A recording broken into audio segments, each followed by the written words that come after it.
সুতরাং এরপর থেকে আমি ব্যস্ত রইলাম মনোমতো একটা শিকার অন্বেষণে, যাতে দৈবাৎ যদি আবার একটা কোইন্সিডেন্স ঘটে যায় তবে আমার বিশেষ ক্ষতি হবে না। আর যে ব্যক্তি বিশেষটিকে মনোনীত করলাম সে আমার পরবর্তী গৃহের অধিবাসিনী এক আয়া। প্রায় লক্ষ্য করেছি শিশুটা যখন তার তত্ত্বাবধানে থাকতো আর আশেপাশে যদি কাউকে না দেখা যেত তখন শিশুটির সঙ্গে নিতান্ত অকারণে ব্যবহার করতে অত্যন্ত হৃদয়হীনার মতো। আমি বাথরুমের জানলা থেকে এরোপ্লেন ওড়ার মতো একটা বিদঘুটে শব্দ করতেই সে মুখ তুলে তাকালে আর তৎক্ষণাৎ শাটার টিপে দিলাম।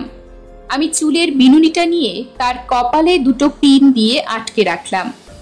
তারপর পিন লাগানো ফটোগ্রাফটা রেখে দিলাম ওয়ার্কশপের কার্ডবোর্ডে।